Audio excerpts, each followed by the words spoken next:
Hey everyone, it's Lisa Selthofer from Spot On Agility. How are you? And today I'm going to talk to you about 6 vital tips this dog agility trainer needs you to embrace. And it has to do with creating the mindset of a superstar agility team. Okay, so I always think about those first couple of moments where in way back when I started agility, oh my gosh, over 25 years ago now. And the first couple times I actually got my dog to do an obstacle, it was absolutely amazing. It was so much fun and I was addicted. There is no doubt about that.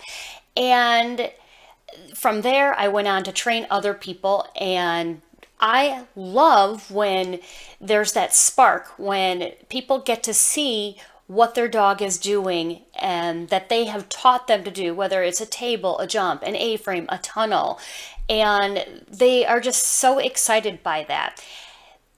Oftentimes when people come to me the first couple times, maybe they're feeling awkward or their dog is such an exuberant pup and they're embarrassed by that. But the thing is, as they're working through, when they're learning how to do those first couple of obstacles, I always see the potential that each individual team has. It's not always the same potential. It always doesn't look the same, but every team is unique and special. And I want people to understand that you don't have to be like the person next to you, or you have to be as perfect as maybe your trainer is. The thing is, you're going to develop into your own team. And I try to share that and help people understand that their uniqueness is really an amazing thing. And what I constantly hear statements like, well, I'm not good enough, or I can't do that. My dog isn't the typical agility dog. I'm not, good as, so and so. I didn't cue. That is the one that just absolutely drives a stake in my heart, because there's just so much more to cueing, and there's so much more to agility than the cue. There's everything that the folks accomplish. And that's why I'm doing this blog post, because there are 6 vital things that I really need you to understand from the moment you bring that dog out all the way through till hopefully you guys are, retired together. There's 6 things. You have to know these things. So first and foremost, number one, all handlers have the ability to create agility superstars in their dog. It doesn't matter what your experience is. It's all about that, you need to be open-minded. You're always open to constantly learning and commit to always be teachable. If you have those things, you're going to develop into the best team that the two of you can be.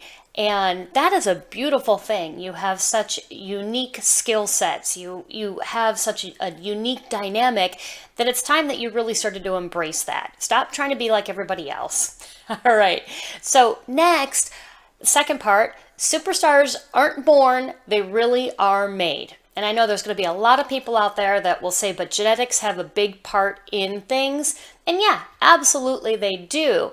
However, whether you're a dog or a human, as I've been saying, you're all born with unique and amazing abilities that basically you just need some supportive funneling to develop those. And that's why I say superstars aren't born, they're made.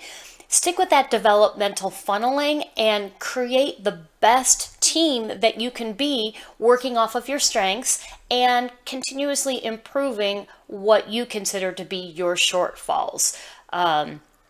You have a perception that you can make, which is that you are a great team.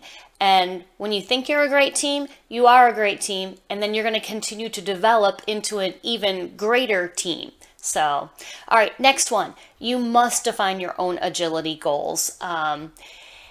So everyone wants to say, well, gosh, my agility, especially in trialing, if I don't qualify, well, then I haven't made a goal. And it's more than about qualifying. Basically, just commit to working on your action-based plans within your training. So, for example, don't judge your run by the cue or lack of cue.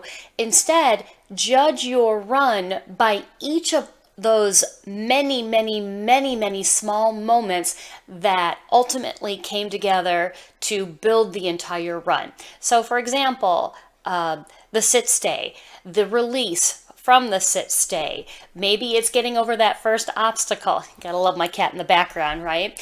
There's so many things, there's so many decisions that are going on in an agility course. Every time you connect with your dog, it's generally between the obstacles. It is the beginning of an obstacle while you're directing them, over the obstacle, through the obstacle. Then there's the connection after the obstacle. Then you're doing these front crosses, rear crosses, all these things. There are so many decisions and so many things that are going into it.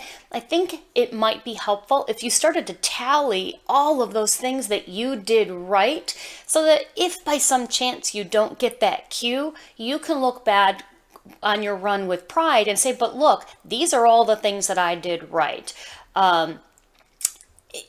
Once you focus on the task at hand, which is all the little tasks I just got done saying, the cues will come, because you're not focusing on the cue, you're focusing on the action-based skills that get you to the cue. So take a look at that. And number one, I can't say this enough. Stop coming out of the ring, and when someone says, nice job, you say, yeah, but, and then start to list all the things that you did wrong. Take the compliment and say, yes, that was a nice run. I'm very proud of, and focus on that positive. That's really going to help you out. All right, next, never compare your agility journey to the journey of others. These are unique things. I mean, agility it's a team sport. Every team is different. And if you continue to say, well, I want to be like so-and-so, and you continue to compare yourself to those, you're just going to rob yourself of the great things that you're doing. I will share a story that of someone who actually was doing that, and apparently they were the ones comparing themselves to me. So I was running a dog, and, I happen to have 2-on, 2-off contacts. I stick them consistently in trials. I don't care. That's my criteria. Unless I get to a big national event, I just really want a nice, solid, clean run. So I'm always, perfecting my skills and, working the release word, that type of thing. So, okay, I had my run. It was a clean run. And later, someone came up to me and they said, well, you got second place. And I was like, oh, thanks. I didn't even know that. And they're like, well, I got first. I'm like, well, congratulations. And I truly was happy for them. And they said, well, the only reason I beat you is I beat you less than 1/10 of a second. And the only reason I beat you is because you held your contacts. And then they just kind of stopped. And I don't know what the point of the conversation was. But I suspect that they were comparing themselves to me, and they felt like they didn't earn that first place because they saw what they deemed to be a way that I could have easily beaten them. So I really kind of felt bad for them because they earned first place. Who cares what I did? Who cares how they earned it? They got first place. And they should have been proud of themselves, and unfortunately they weren't. And I think that they stole the joy out of their own celebration. And that's really a shame, because it was less than 3 months later that unfortunately their dog passed away. And they really missed the mark on having a moment to celebrate with that dog. And that's something that they're going to have to live with, not me. But don't do that to yourself, okay? Be happy with everything that you're doing. All right, so last, number 6, it doesn't matter what other people think, all right? So I've heard people say, oh my gosh, you do agility with a Dalmatian. Whew, you should be happy with what you got. Or how do you do that? Or why don't you just get another dog? And you know what? I don't care what they think. I'm going to do what makes me happy in agility. And I mean, truly happy and joyful. winning isn't always the happy point. That connection with that I have with my dog, that's my happy point. So find out what your happy point is and don't worry about everybody else. Stick to what makes you happy. Stick to what brings you and your dog joy. Okay? And definitely focus on those things. All right, so if you want to read the entire article on this, please do go to spotonagility.com, and in the search engine under the blog section, you can put 6 vital tips, and then this blog post will come up. All right, so in the meantime, I hope you all have an absolutely fantastic week. And as always, you are welcome to send your questions to me. I get several per week, and I'm so excited about that.